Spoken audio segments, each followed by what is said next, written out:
In the name of the Father, and of the Son, and of the Holy Spirit. Amen. Before I actually start, I need to ask you to turn it down just a skosh. But I also forgot one, not announcement, but I needed to recognize that David Olson here is not Jonathan Abernethy Deputy. And Jonathan shouldn't have been in the program because he told me in advance he couldn't do 10:30, but I forgot that, put him in anyway. And David was good enough to interrupt the preparation for his return home to Oregon, which will happen Tuesday, excuse me, and come in and save my bacon today. So thank you to David.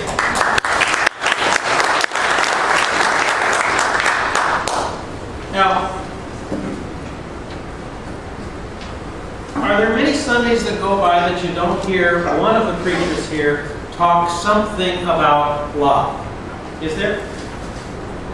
Not very many, are there?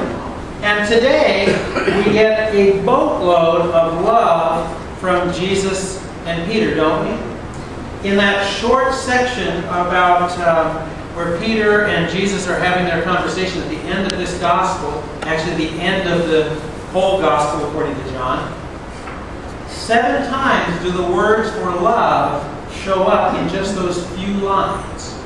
And there's multiple words that are there, but all of them are about this dialogue between Jesus and Peter. Peter's being reconciled to Jesus through this interaction. We could almost set it up as a liturgy, something like confession, and have it done in church, or maybe even with appropriate hymns. But it is all about love. But interspersed in there, in all this love, is first of all the realization that this is just after Jesus had been crucified, having stood up for his faith, stood up for all sorts of things, and gone to the cross as his own offering. And at the end of it, Jesus tells Peter a little bit, I'm glad we've got all that love stuff out of the way. You need to know that one of these days, right now you're kind of in charge of your life, but someday you're going to be facing the same challenges that I faced. And someday you're going to be called to make an offering of yourself, just as I was. This is not warm and sentimental love. This is real love that is about the mission of God in reconciling the world to God. And Jesus is the central player in that amazing mission. And the challenge for us is, how do we as Christians get past talking about how wonderful it feels to be loving in church and go out and do things that are loving beyond our borders? Sometimes it's hard enough to get us to be loving to one another. We actually have some interesting experiences. We have, for example, all of these shawls, these knitted, crocheted shawls here, are an offering of, I think, women, and are there any men involved?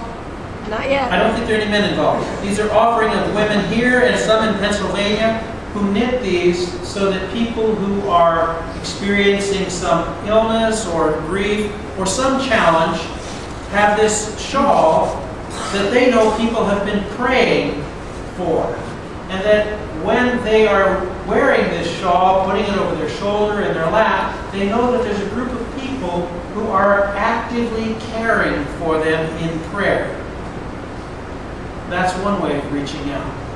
There's all sorts of other ways. I like the Pew Shepherd idea that we have. I was just talking with somebody as we came in, and he was saying it's getting lonely here because he was noting how many of the people around him have either died or have gone back home, or we don't know where they are, and we're trying to figure out where they are. But there's even greater challenges for us to live out the love that Jesus and Peter are talking about in today's gospel. I'm going to read you a quote.